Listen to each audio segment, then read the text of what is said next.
welcome to this week's episode of Reals&Feels. I'm your host, T Greasy, with my co-host Janelle. and our producer, C Major. Shout out to Blue Haze as always. Thank you so much for all that you do to make sure the YouTube folks get their episode and the audio folks get their episode. I am always late. When the episode is late, it's never Blue Haze. I just want to tell y'all, it's never his fault. I get the text from him, and then I go to sleep. That's the order of operations. He sends the text at a decent time. You know, normally most adult people are still up at 8:30.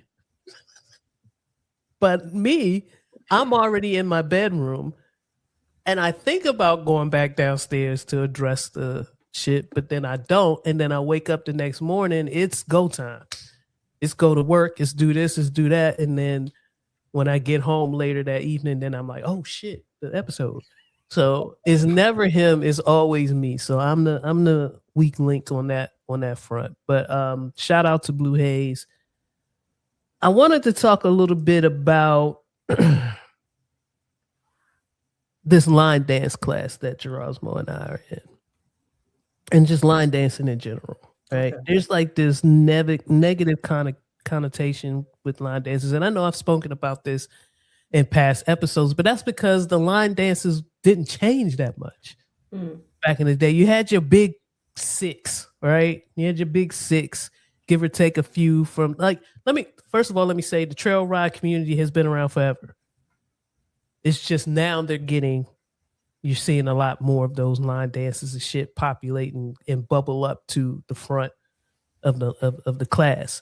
But they've been around forever. And a lot of the line dances that we're seeing and we're getting enamored with now have been around forever.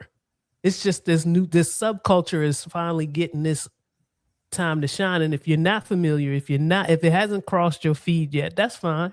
If you're anti-line dance, we just got the box step, shout instructions, and do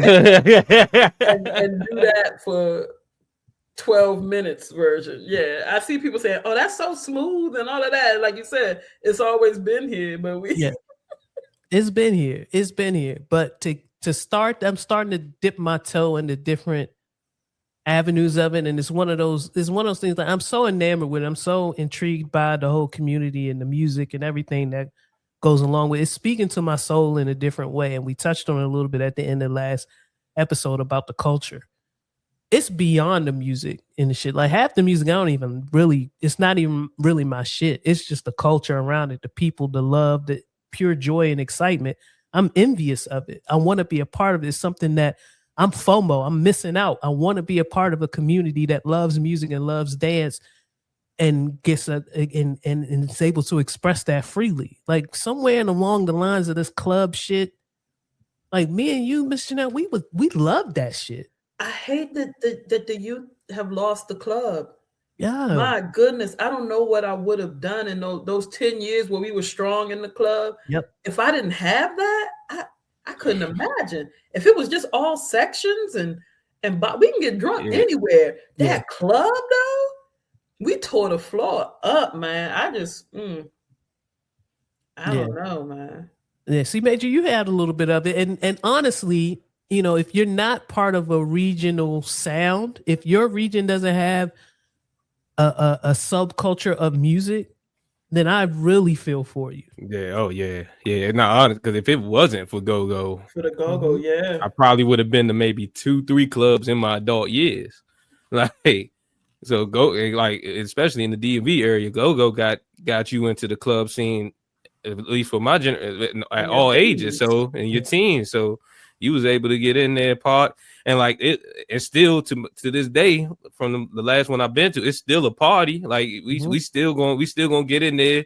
Like you gonna dance with a youngin' or you gonna just rock out by yourself. But thank God for that. It's never not been a party in my experience. No matter what, even if I didn't go see my favorite band.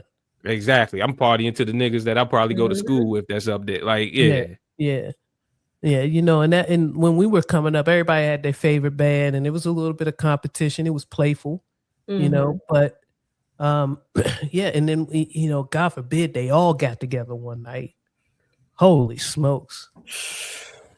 Holy smokes. You dancing all night. And back in there. Woo.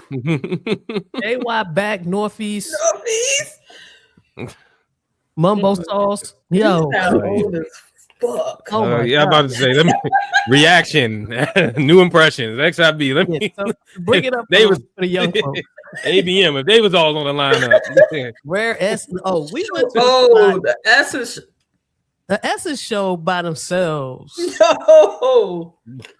But I will say, for as far as the band, this is a real. This turned to the DMV segment. But you could tell the bands that were heavily influenced by your Junks, your Backyards, your REs, because they had more than just the music. They were doing choreography. Oh yeah, they had flawless transitions, soundless transitions. The Bammers just had to do a signal, and we was into the next jam and moving to it. So I heavily appreciate the bands of y'all era as well. Was you one of those that you was so into a band that you knew the signal and you knew it was coming up? Oh, we here. Yeah, we here. Same.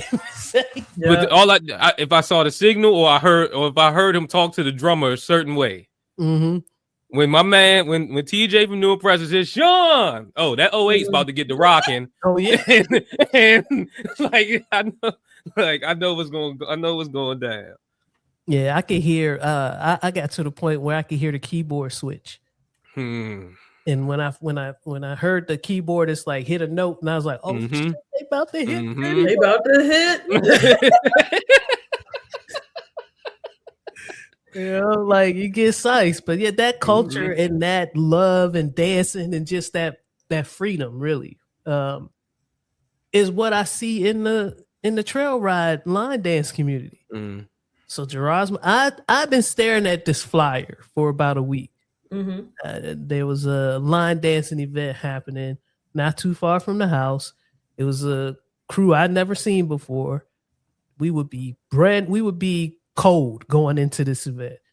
I saw the bar. I told Gerard's, I said, "This isn't that far. It's a school night, but this isn't that far. And if they are just line dancing all night, I want to see this. I want to be in person. I want to see how it feels to be just a fly. I want to be a fly on the wall and watch it happen." So we decided to do it. We stepped out on a Thursday night. We left the house at 9 something. Oh, Mr. Dale. Oh, she's serious. Yeah, we left the house at 9 during the 9 o'clock hour. And y'all know I'm asleep by 9:15. So. Right. That's y'all devilment hour. Oh, yeah. The event started at 8, so we missed a bit of it. We pulled up to the bar, very nice bar. First of all, talking about food was phenomenal.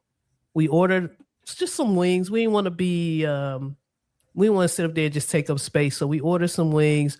I ordered a couple of drinks and got the wings. I was incredibly impressed by how the wings were prepared. The sauce tasted homemade. It wasn't Frank's. You know what I'm saying? You know how some bars just, our buffalo. Yeah, it's just Frank's.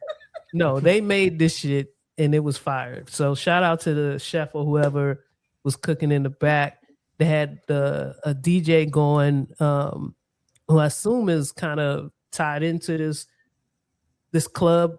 Yo, they gangs. Let's just call it what it is. Okay. Beat Steppers belong to crews. They're crews / gang members, whatever you want to call it, right?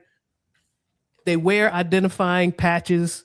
At first I thought all of these people were in a motorcycle gang. No, they just got their stepping crew shit on their back. It's bedazzled. That's how the skate culture is out there too, right? The what? The skate culture, like crews that skate together and all of that. Yeah. So it's a different. Yeah, very very much so. So it's very similar to that. Everybody's got they're repping their set. They repping their crew. And I would assume there's some level of competition based on how well you perform the dance steps, how many you know. Because when the DJ hits something, some people had to sit down. I don't know that one yet. And that was a lot of me. You know what I'm saying? Like there was a lot of me taking a look and saying, I gotta learn that one. Let me write that down. I'm in my phone, like, okay, Shazam this song and find that routine. Like, I want to be out there all night. I told you I've been trying to shake my ass forever. So I feel like this is the right, age wise, culture wise. I ain't worried about nobody. We parked illegally and ain't even worried about that shit. Like the home, it was a random black man outside in the parking lot saying, "Okay, hey baby girl, you park there. That car wash they closed. Just park right in front of the car wash." I'm like, Gerasmo looked at me and said, "Are you really about to listen to this strange man?" Yes, I feel safe here. So we parked in front of the car wash. Came out, our car was still there. It was a great idea. I thanked my man. I would have tipped him if I had some cash. But what I'm saying is the whole culture and everybody inside the bar, outside of, even the people who didn't know what was going on that just came to watch the game. It was a college football game on that night. It was people there that they pull up to this bar to watch sports. And then they turn around and it's good music playing, and it was strangers walking up to the dance crews and asking them to teach them stuff. It was really a very welcoming environment. Now, there were some college sports fans that walked in, saw what was happening, and turned right back around because they were like, no, that's not. Fuck this. Fuck this. We'll take our happy asses to Buffalo Wild Wings. Nigga hell losing my parlay, and I hear a fan behind me. Right.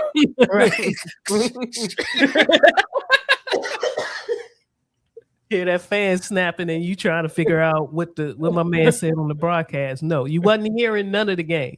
The game was on, you could see it, but you wasn't going to hear none of it. So a couple of people did peep their head in and decide to go elsewhere. But as far as the vibes, the music, yeah, I'm in. I'm all in. So I found them on Instagram. I wrote them. I said, y'all practicing with what's up? How do I be down? How do I get down? Yeah. So, do I have to battle someone to get in? To right. Yeah. What is the process? Because I'm ready. I'm ready to do this. So we had a ball, just people watching and kind of getting a feel for the culture. Fast forward to Saturday. We have our own little line dance crew that we found a line dance class. Now this class is more older black women are in this class. There's some men in there as well, but it's older. And and this is where I learned the difference, right? So the crew we saw on Thursday were more like trail ride type of line dance. And those are the ones that are getting a lot of the popular views on social media right now. They're in boots. That's the fans. That's the boots on the ground motherfuckers. And they stomping and they hooting and hollering and my kind of carrying on, right? I don't know if I'm a fully transform into the boot wearing aspect of it. I don't want to culturally appropriate. I'm not from here, but I'll throw on some on your Nike boots, right? Right. Put on them Nike boots. Nike boots. You're right. But I need slick bottoms though. That's the whole point. Like you can't be out there with grippers. You fuck your ankles up. Yeah. So we go to the class on Saturday, and there's a lot of new members in the class because, like I said, this thing is kind of taking off, and the new members are requesting line dances, and they're requesting these trail ride dances. And when you start learning some of them, you don't realize it looks cool, but it's a lot of cardio involved. Your knees got to be right. You got to stretch. You can't just go in there cold turkey, C major. It looks cool. This is a major difference between what you're seeing on social media and the cha-cha slide. Anybody can do the cha-cha slide. Yeah. But your meniscus got to be right. Your tendons, your hip flexors. Well, you saying niggas need to get MRIs before they. You need to make sure there's no micro tears, no bruising. You fuck around, you do one of them kicks, and you won't be standing up anymore. So you got to be careful. That's one thing I noticed as we're learning a couple of these joints. One of the joints that they're teaching in the class this month is Bringing the Cats, which is a Baltimore-based line dance. It's all high energy. It's all cardio. About anything Baltimore. Yeah, man. Goodness. Yeah, man. So Gerasmo and I are having fun in the class. It's a great way for us to spend some time together. Also exercise, burning a million calories in there. You're having fun with like-minded people. So if there are any classes anywhere near you, you're interested, get into it, man. It's a good experience, definitely. So yeah. Auntie's gonna be outside a little more. Hey. What's up with you, C Major? How was your week? How was work? My week was it was a busy week at work, to which I just get in that mode to where I try to forget everything that happens just so I can make it through. Because if things linger on, if things linger and if it fucks me up, sometimes I can't sleep through it. So I just fucking power through it, forget about it, try to enjoy my time with my family, and then make it through the next day. But the highlight of my week, a couple weeks ago, I was asked if I'd be interested in doing a 1-round battle rap versus another MC who's never battle rap before. Okay. And I was like, what's actually, because this is my man who hit me up, I was like, what's actually hilarious is that because I've seen him do it for real. I'm like, I wanted to hit you up to see what the scene was like and see what it looks like to fuck with one of those. So this week he hit me up and let me know who my opponent was for March 14th. And I will be participating in my first battle rap. That's why I got the scene behind me. Okay. The writing has already begun, and I've told a whole lot of clack clack clack.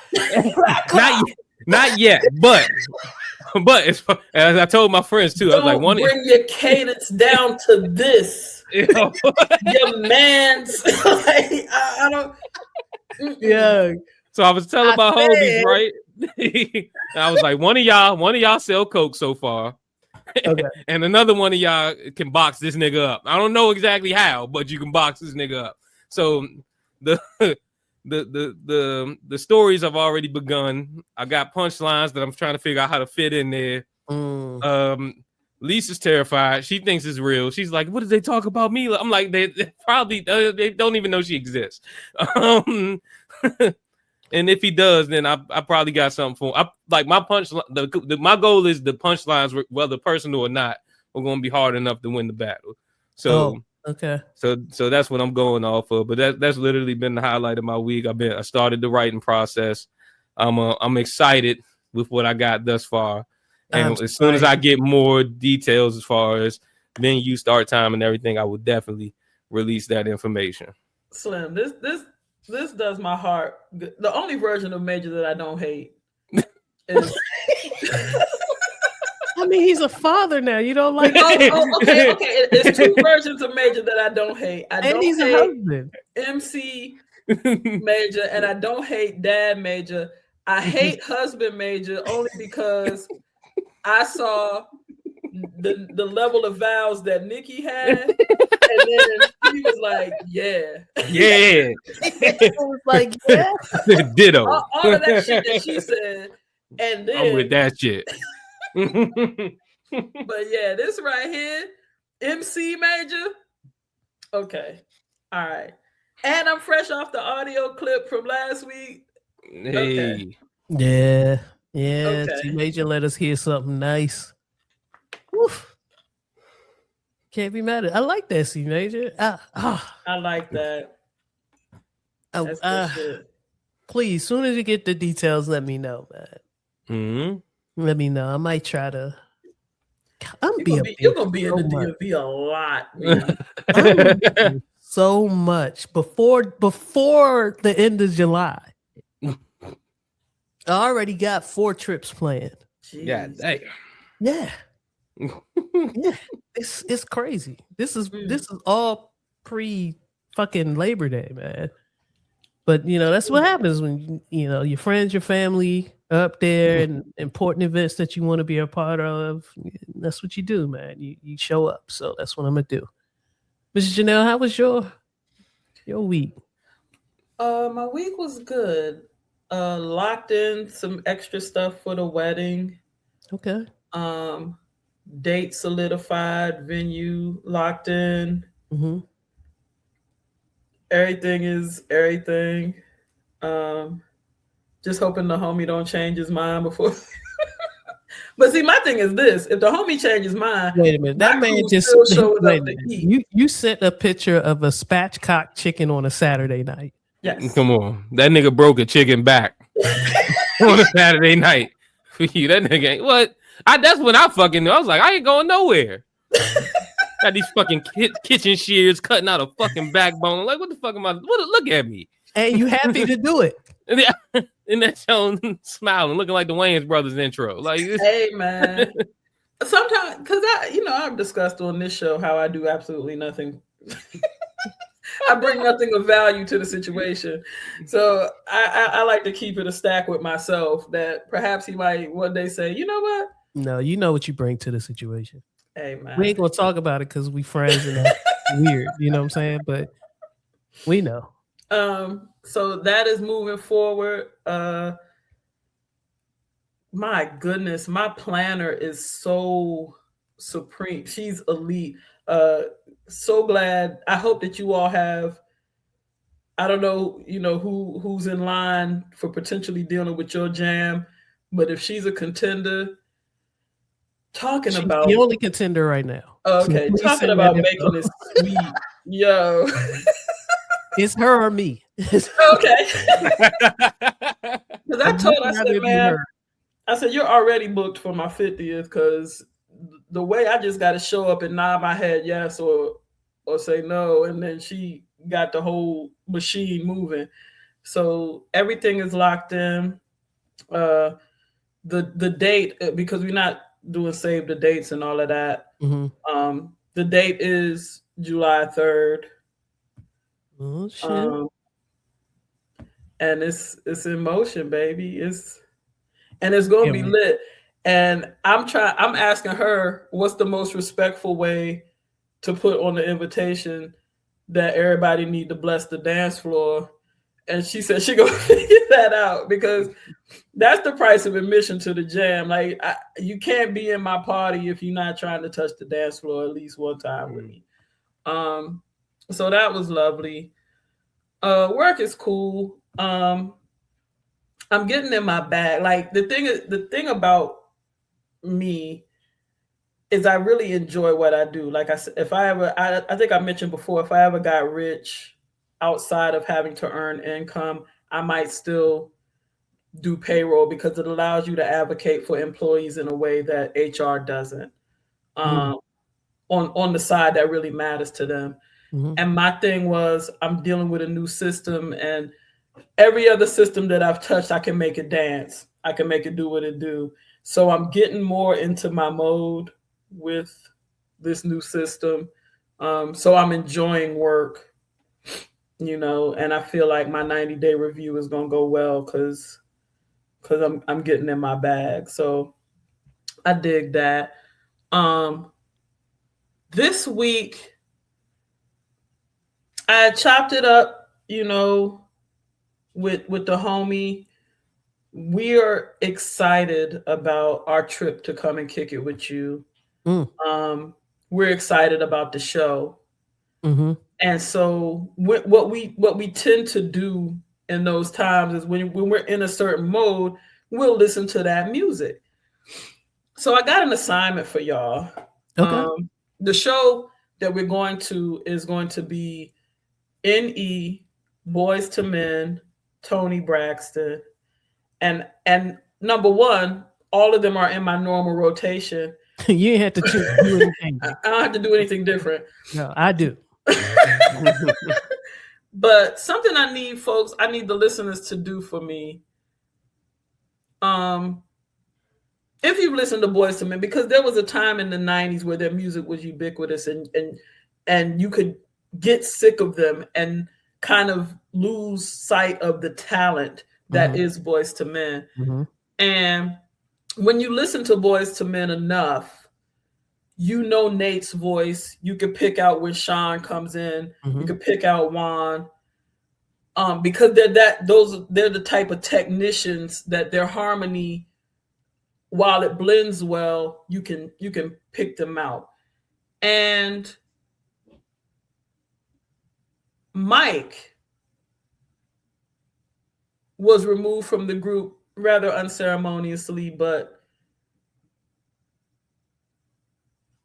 pay attention to Mike. I want you to listen to Boyz II Men's rendition of Can You Stand the Rain and only listen to Mike. You'll be able to, because you can pick it out. Because a lot of people, with any harmony or anything, people discount the bass and the skill of the person who carries the bass.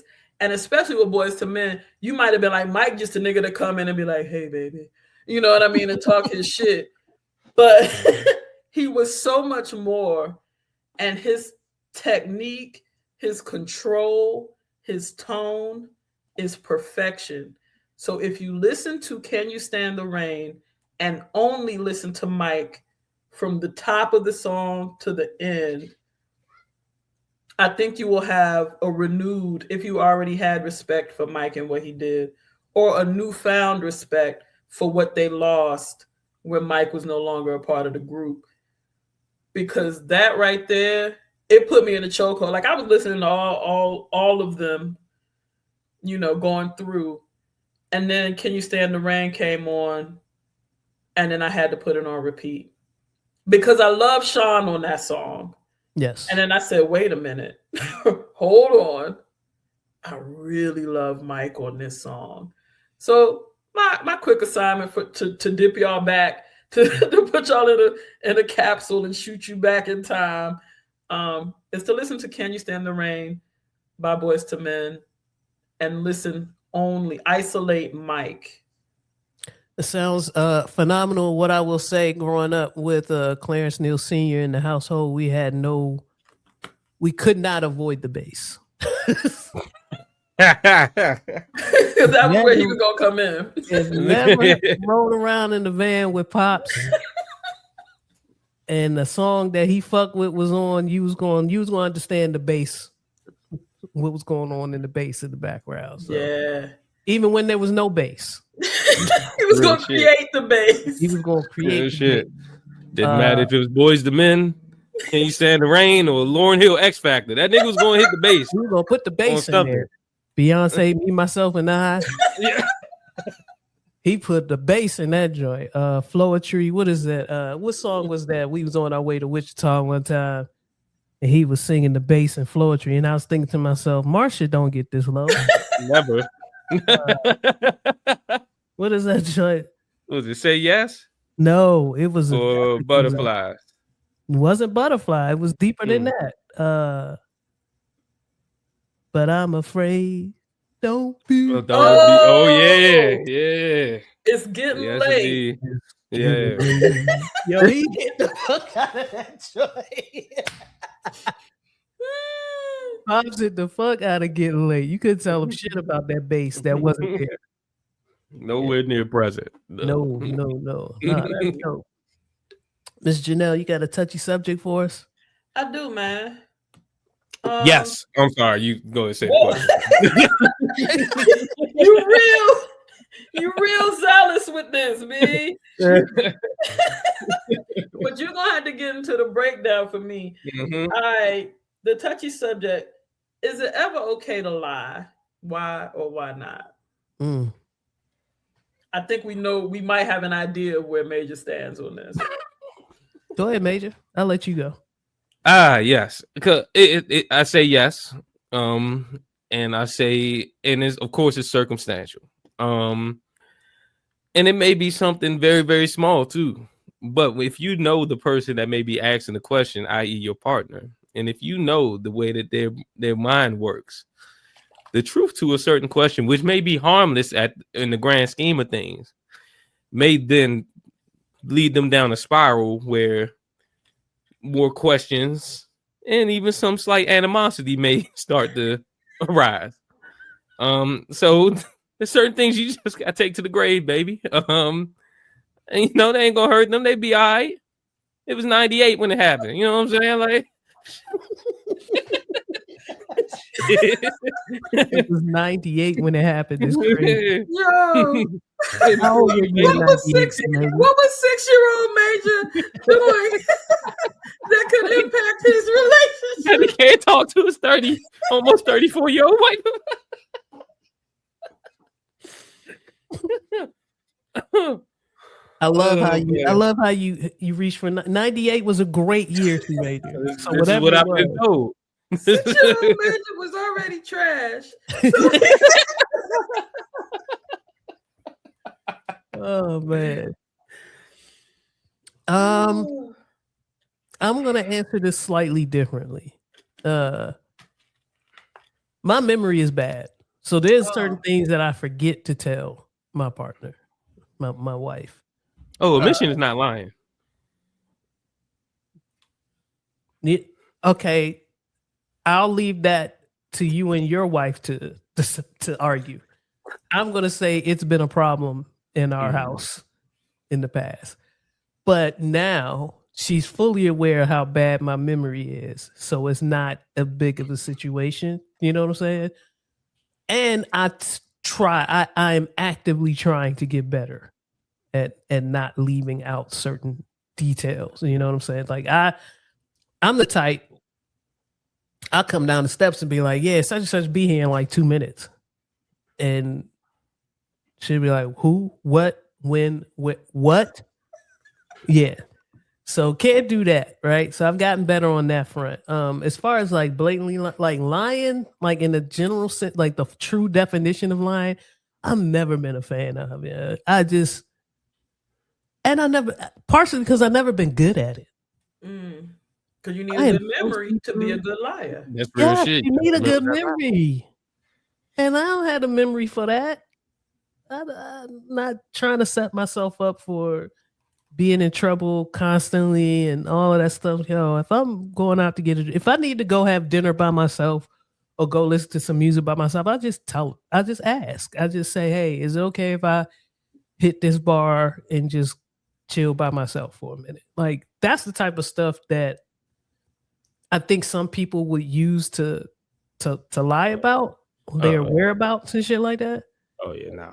But nah. If I just need to go listen to some music for the night or go pull up at a cigar bar and just have some alone time, we're mature enough in our relationship and we are secure enough in our relationship that I get the ability to do so.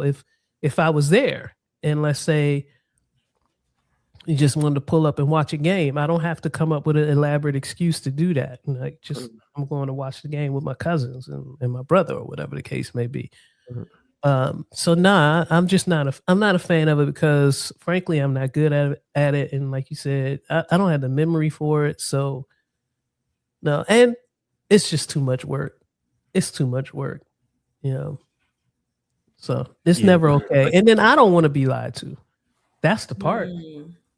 So I don't want to be lied to unless it's a surprise. I love surprises. So lie to me for a surprise. If you surprise me with good shit, don't surprise me with bad shit. I want to know about that. But the good shit surprised me. I'm cool with that. As a person who actually hates surprises, the thing that I hate about surprises is the lying that goes along with getting the person in position, because I'll fuck around and make it so that I can't participate in the surprise. Let me tell you, I know you. No, go ahead. I had this whole conversation all week with our good buddies, the Don, Gerasmo, as your wedding approaches, trying to figure out a way for us to have like some type of celebration for you. Not a traditional bridal shower, but just a celebration. And I said, one thing I know is that I must call Janelle. I must tell her about this. So I'm thinking of ideas to try to put together something. And I said, but we've got to let her know immediately. I will rain hellfire on the whole scene.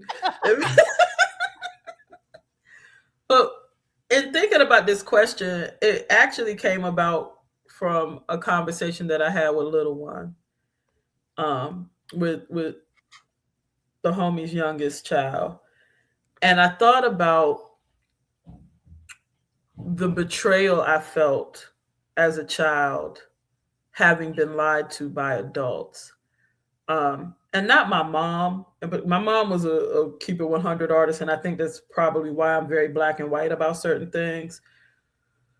But I thought about the value of truth deferral, meaning I can't explain this to you properly right now, because as you're learning and growing, you're not in a space where you understand.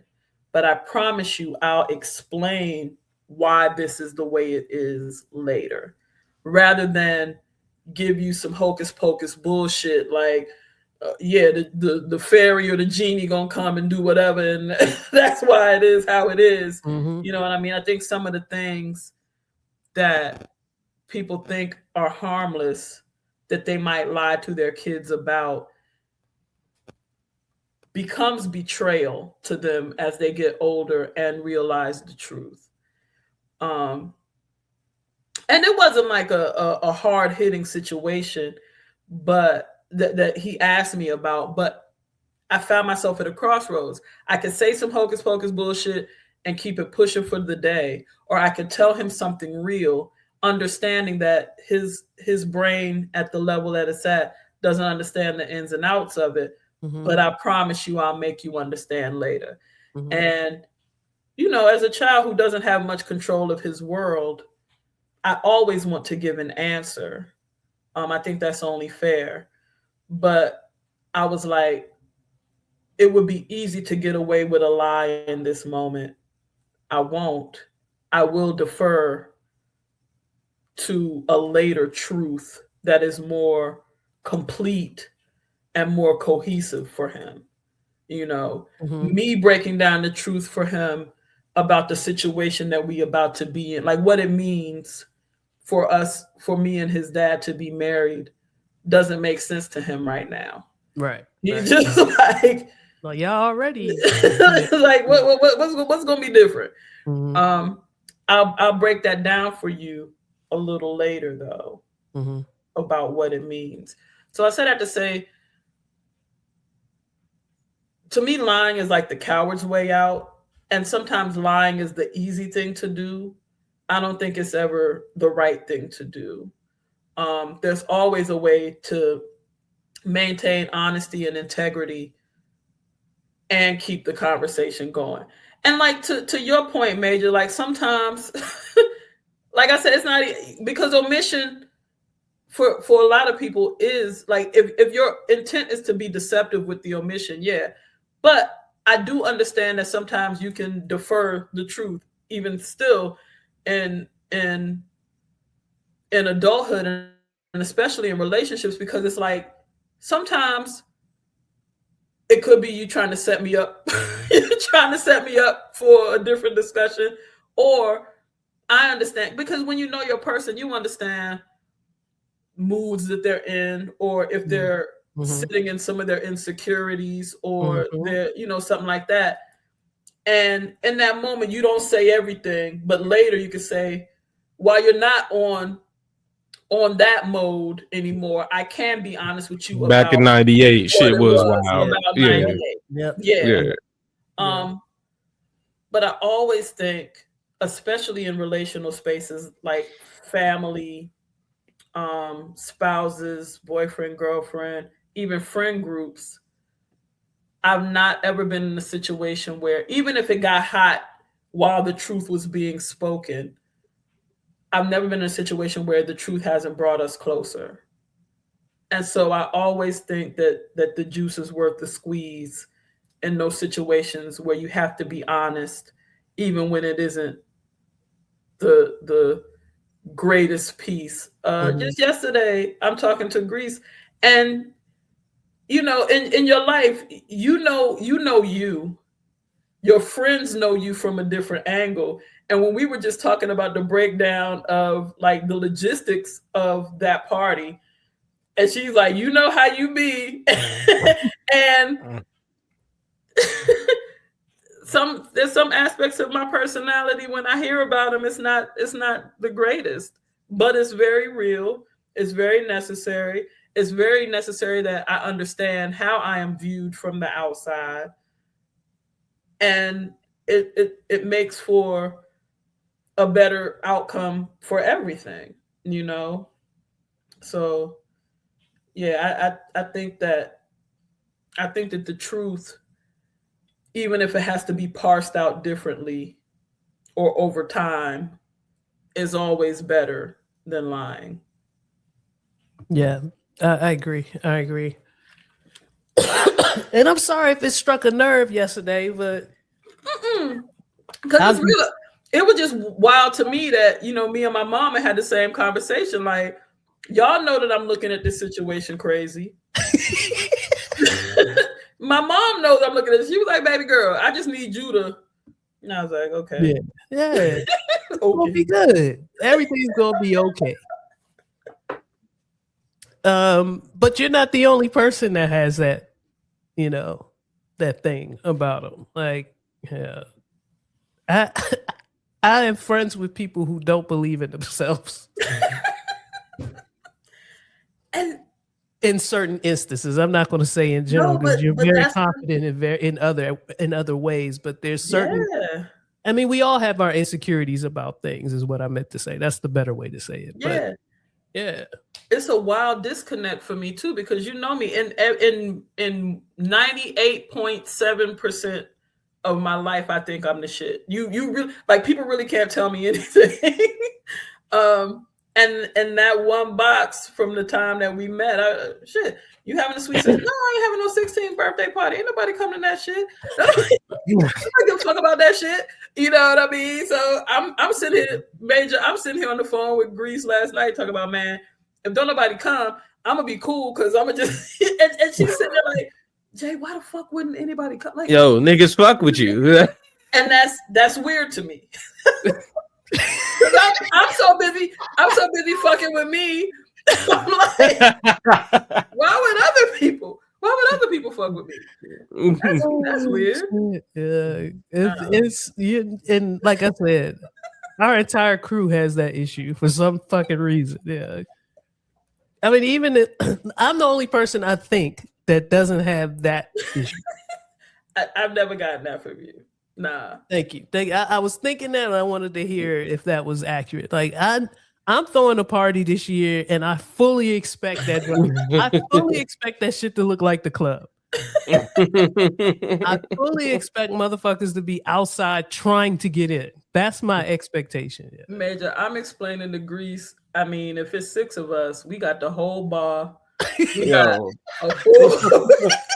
Get on my nerves. Got the whole dance floor. Got the whole floor. You like it? It's actually more lit if it's just the 6 of us. And like, honestly, like, she truly believes that shit. Yo, see, Major, like, I can't tell you how many times we went to a club or went to an event, and based off the flyer, it looked like it was going to be dope, but nobody showed up.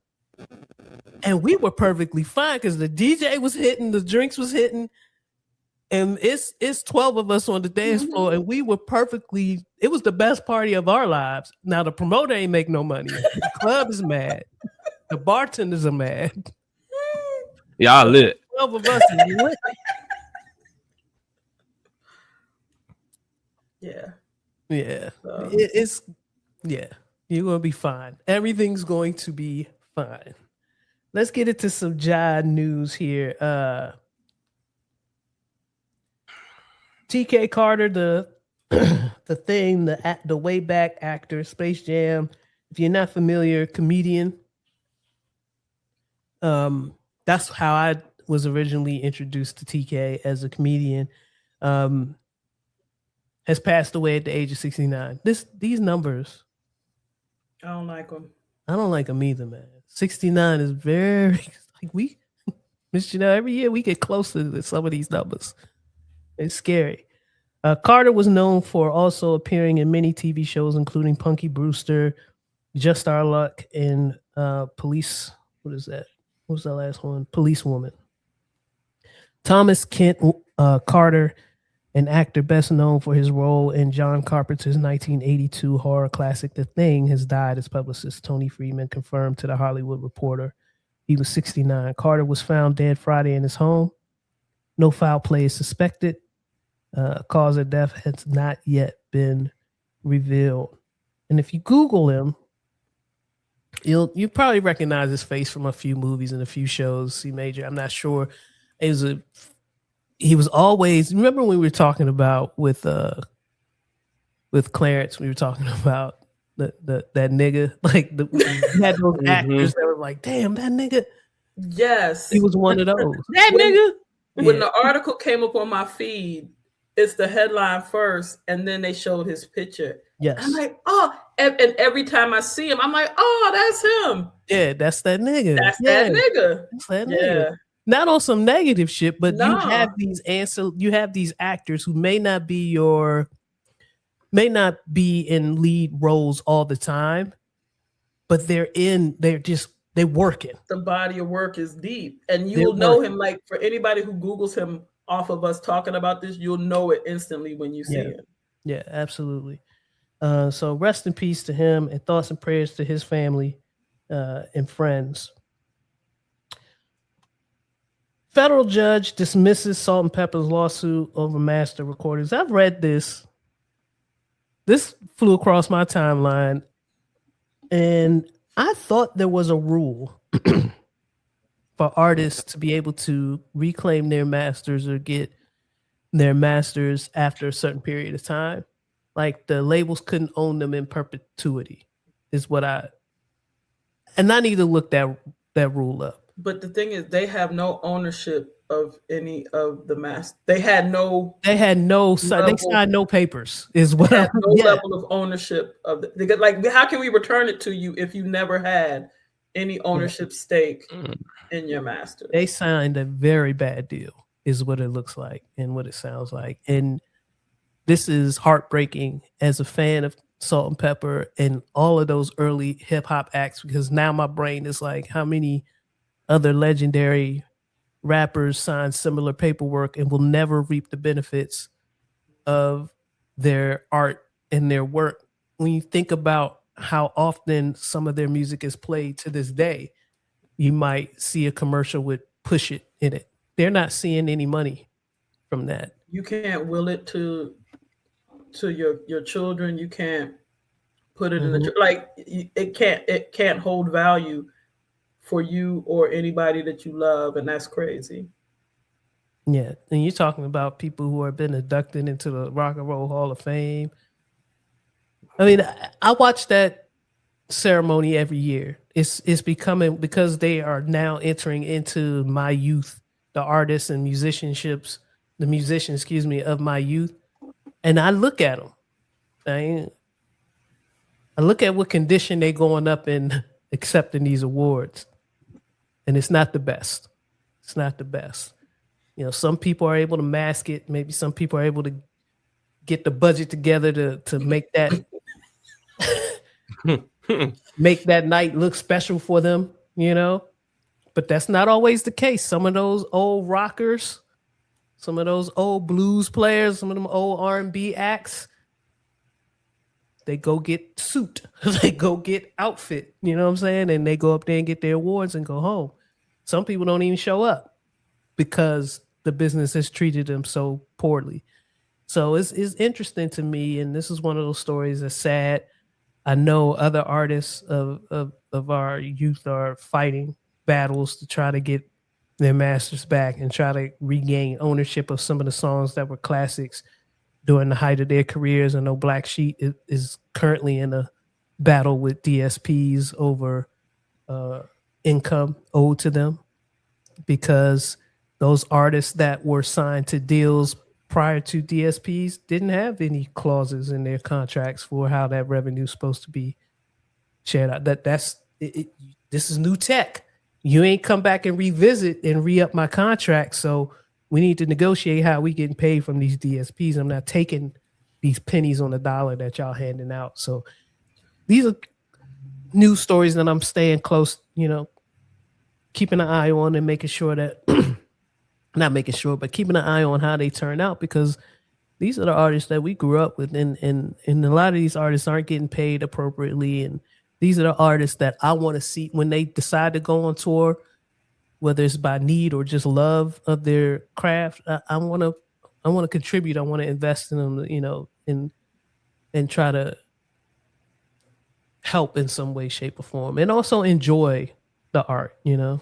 Reese, when I read this article, I thought about a conversation that we have a lot. I think we might have had this conversation on the pod about the need for unionization in hip hop and in music in general, but like hip hop specifically, I really thought that an opportunity was missed on the 50th anniversary, where like nobody has to give y'all permission to connect like this.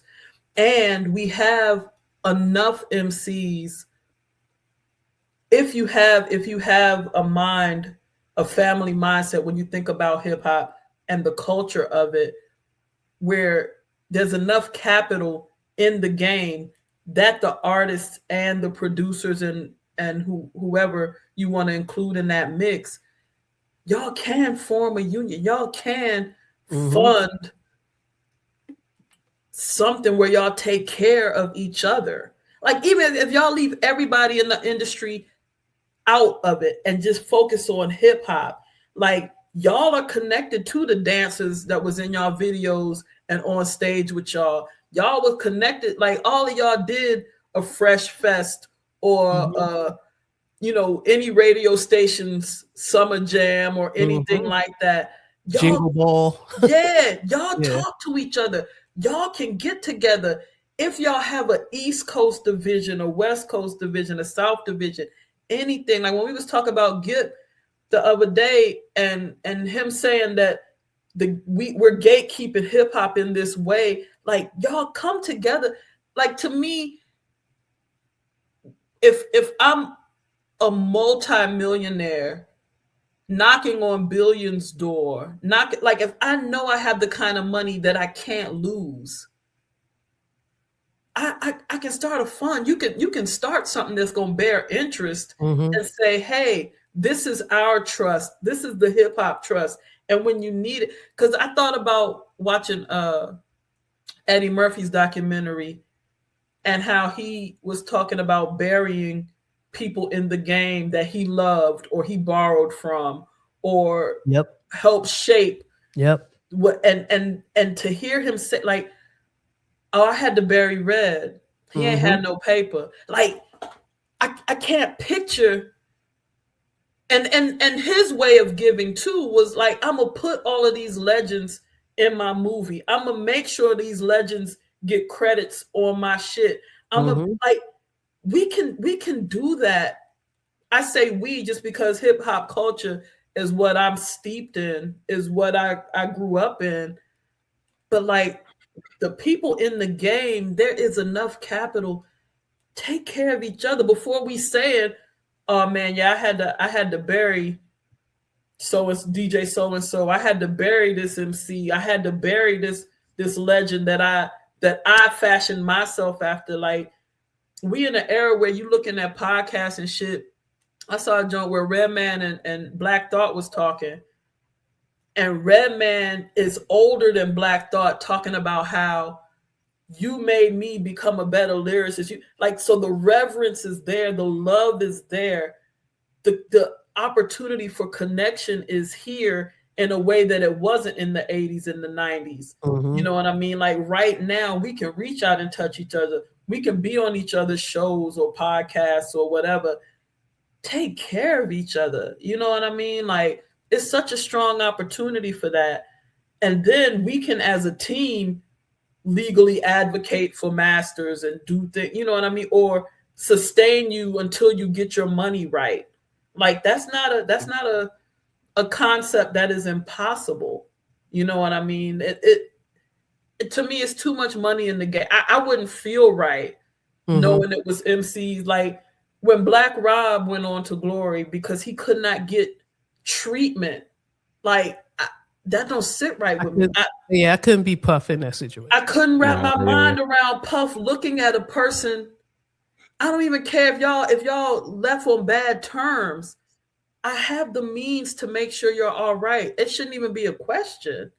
I can't be a person. I can't reap the benefits of the art that you created on my label and then watch. To your point, I don't certain egregious things, okay.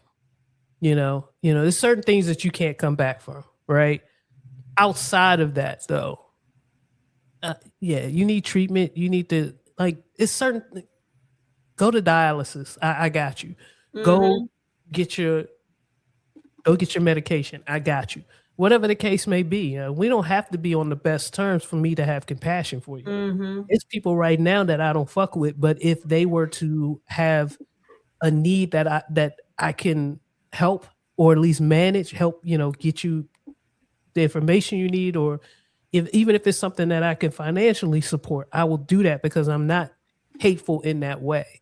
I still might not talk to you, but I don't want that. I don't want to totally neglect your well-being on that level. That's not how I move. At least, that's not how. Yeah.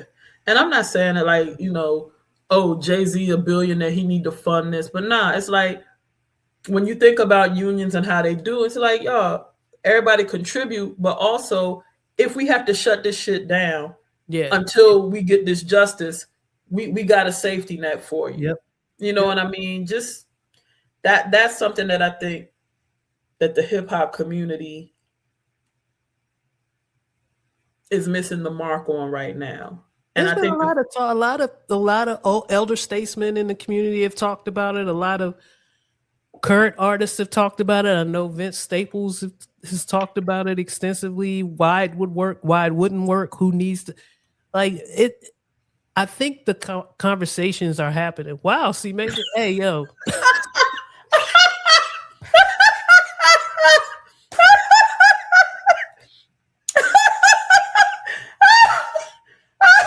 I had to remove my brother. I can't have him. The moment I saw it, I was like, ALC Major, man.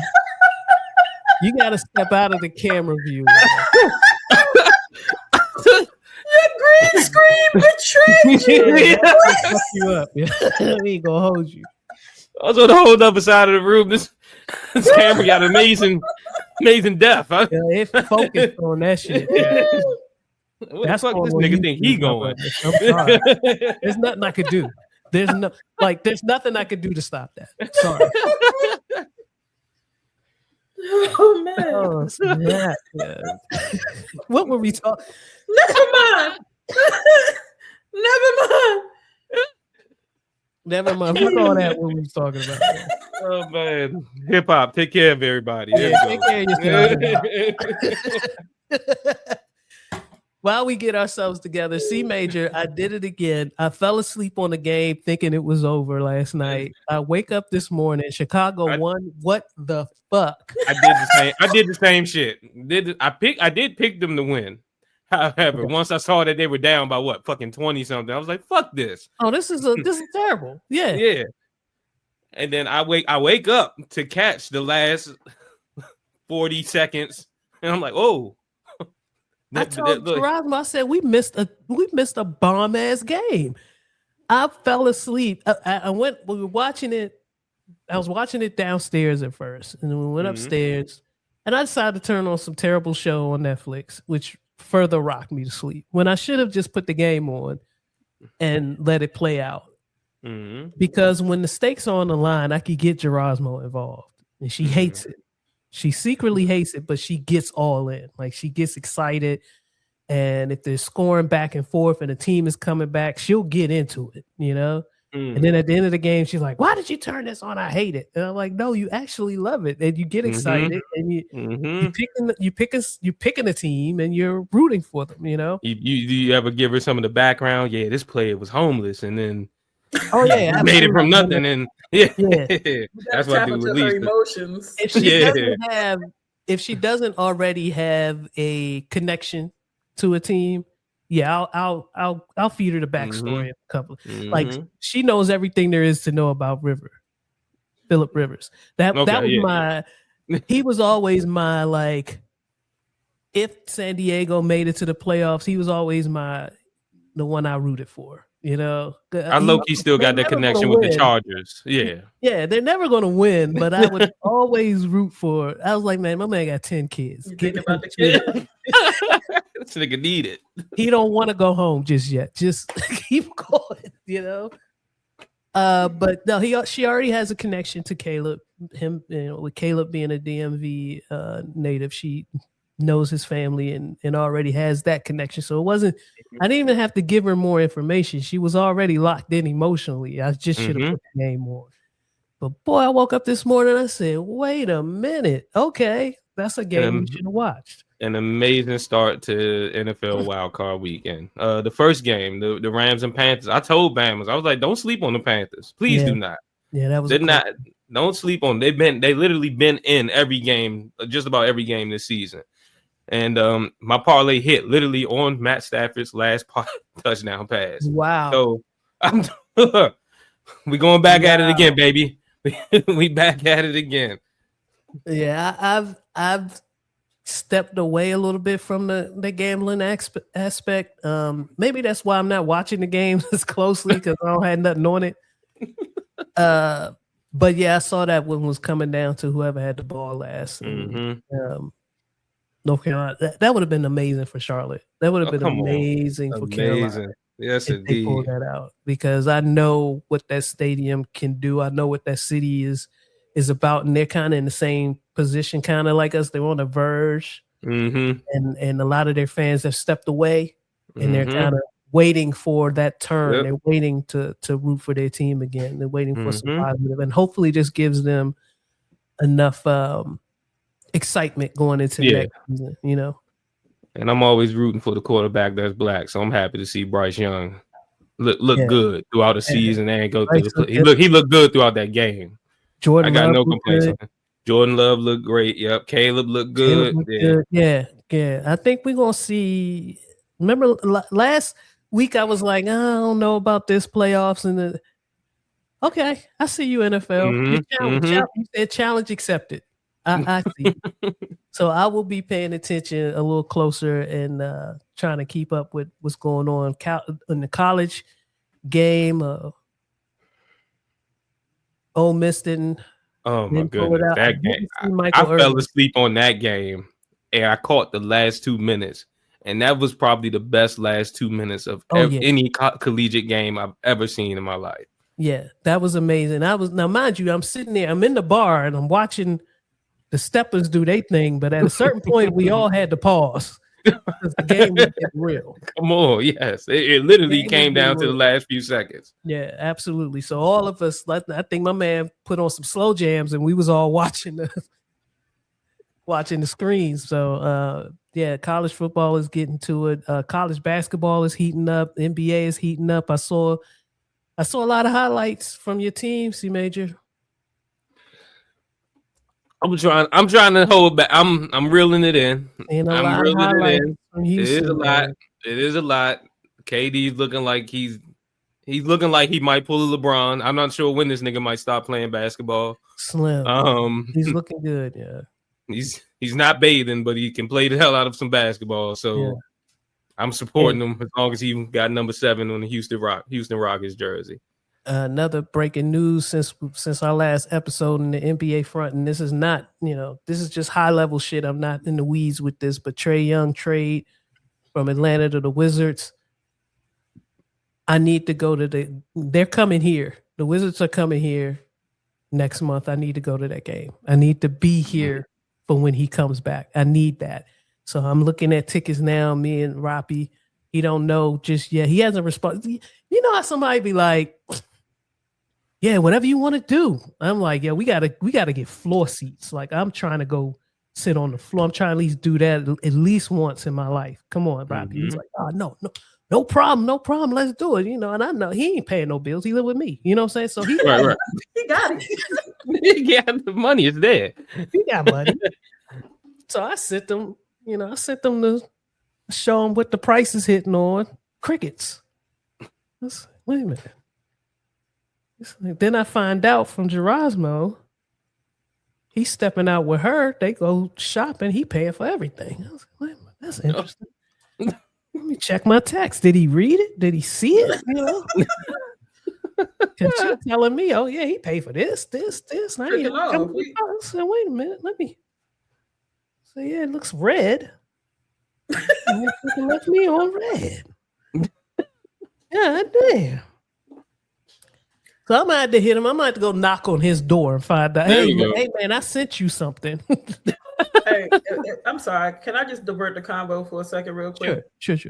Because in discussion of Robbie taking your lovely wife shopping, I got some dressing room photos, and I'm gonna just tell you, Grease, you're my sister. First and foremost, let's start here. You're my sister. I need something stronger than what's in my 2 cups. Point blank, period. Like, fuck riding and dying. There's gotta be some alcohol in my lungs. What is that? Is that a spray bottle? My eyeglass cleaner. See, made that has something. See, it's gotta be 6 proof.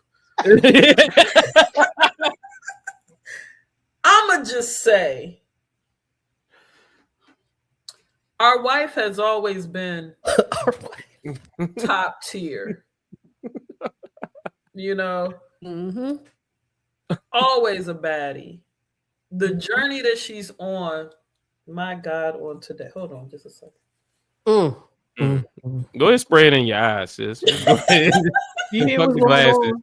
You hear what's going on, little bro, man? See, the thing is, I love you, and I'm gonna tell you my scheme. So it's not gonna. I'm just saying, you need to be ready.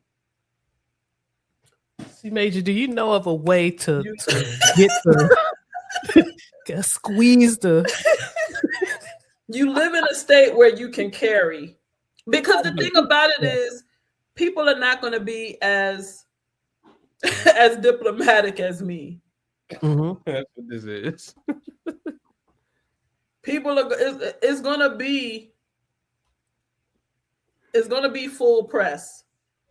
Yes. If she's out in these streets, look at how she was looking in those dressing room pictures. I'm just saying, you should prepare yourself. I did not. I've always been confident in our relationship. I've always been confident in our love for each other and our commitment to each other, and I still am. But it wasn't until Roppy mentioned this first, and then we shared the story with you, and you're now mentioning it, that now I'm becoming a little more aware. I'm gonna just say this: prior to getting the footage, prior to getting the pictures, I had no thoughts about. We coming down there, we going to the show. I put together a fit just to remind her that she has love in the DMV. Oh. So okay. I'm just telling you. Okay. Because my approach is the tamest approach that you're gonna have to deal with. You're right. There are gonna be some people outside when we're outside together that are going to make assumptions about our relationship and think that shit is sweet. I hear you. That's all I'm saying. Yeah. I found a Black Gun Owners Club. Okay. All right. I like how you thinking. Yeah, there we go. We prepping. Little bro, any suggestions? I got to talk to the men in my family if kind of get a little bit of that misogyny in me. Yeah. Oh, that. Get your misogyny up. That leads to more arguments in the home. That's when you tell her, you can't wear that shit. What the fuck you think you going with that? The fuck you think you going at in jeans? What happened to the long shirt? Nah, she really is starting to get into this journey in her life, and I'm just amazed at how disciplined she's been. I know I would have tore this whole shit up. If it was me, I would have tore the whole shit up. I would have been off I would have been eating sweet sugar, all that shit. I still am. I mean, I am in the middle of my journey, and I still succumb to the sweet tooth. She has been able to be more disciplined than me, and it's showing, man. It's showing. She's knocking it out the box right now. So, and it's helping with her She presents differently. It's changing. She changing, Miss Janelle. You will see. It's different. I definitely will see. Yeah, it's different. Definitely. She's rocking it. I'm immensely proud of her and how far she's come so far. Proud. Yes. Oh, I see you brought yeah. I'm hitting up the event planner right today. Thank you for sending that information over. There was one other thing, but I can't remember it right now. So on the community tip, Miss Janelle, what you got for us? On the community tip, ICE is shooting people in the face, right? And claiming self-defense. And our government is openly lying to us about what we've seen and heard. And you're probably saying to yourself, what does this have to do with anything? But in light of that horrific act, there's been a lot of commentary about what can we do.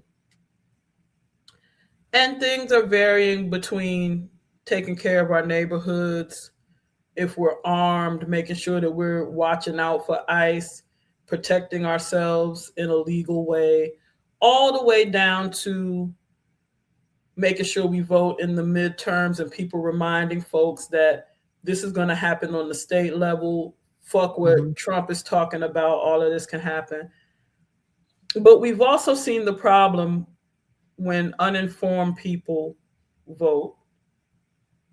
We also see the problem when uneducated people take up arms and are not careful when doing so.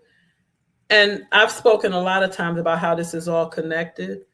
And you'll hear people saying all the time that George Bush will be punished for his crimes about people being left behind. The literacy crisis is at the base of this. Oh, you went to the rooter. Yeah. People hear me when I say this. The best thing you can do for your community is prioritize education, prioritize critical thought, prioritize literacy. That is the ability to read words, that is comprehension, that is understanding metaphor, simile, all of the parts of speech. That is media literacy.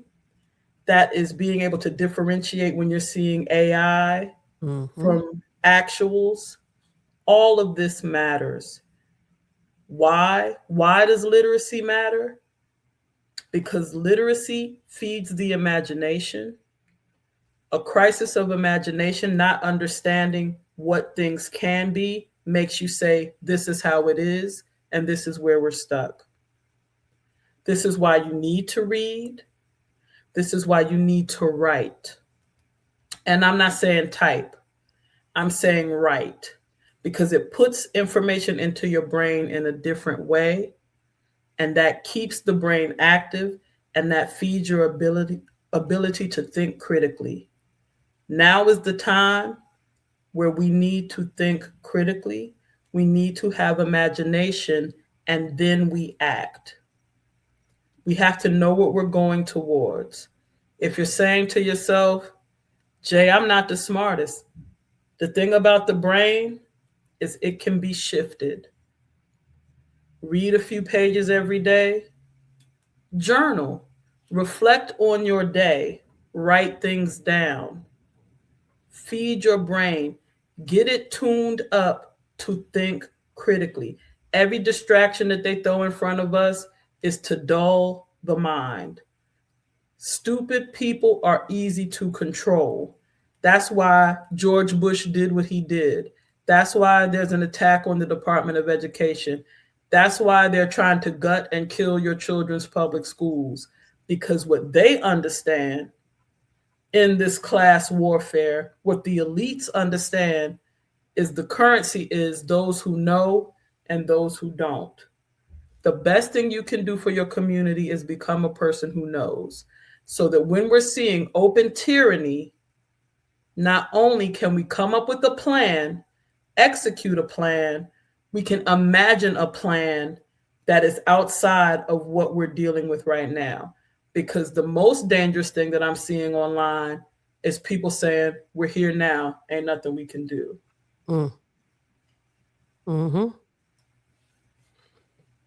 Very well said. Very well said, Miss Janelle. I have nothing to add. I think that was C Major. You get it? Yeah. Nah, I had a white man tell me watch out for Trump when he left off of my job the other day. I wasn't sure what that meant. But wait a minute. What led up to? Was it have a good afternoon, sir? And he said, "Watch out for Trump." Like, yeah, essentially it was. And then me and my coworker both heard him audibly laugh as he's walking out of the door. Like, and I wasn't sure. Like, I joked like he felt like he saved another one. Like like, another good deed marked off my list. Like, outside of that, like, yeah. But I have had a conversation with someone who's off the. Well, we just got 3 more years, and we'll just buckle down and okay, all right. It's deeper than that. Yeah. And if you talk about 3 more years, that means you're not talking about the election this year. Yeah. That's concerning. You missed the point. Oh, boy. You got things you could do this year, bro. Definitely. Yeah. I'm gonna leave you all with 2 things. Actually, I'm gonna leave you all with 2 types of people in this world. When nature calls, there are 2 types of people in this world. People who will bust down the Dunkin' Donuts, don't give a fuck. Bust it down so much that the toilet, like, you left a mess. And then there are people who will drive under duress to make it home. Whether they're an hour out, 30 minutes out, 10 minutes out, they gotta go home. Which one are you? Think about that. And think about how age plays a role in that.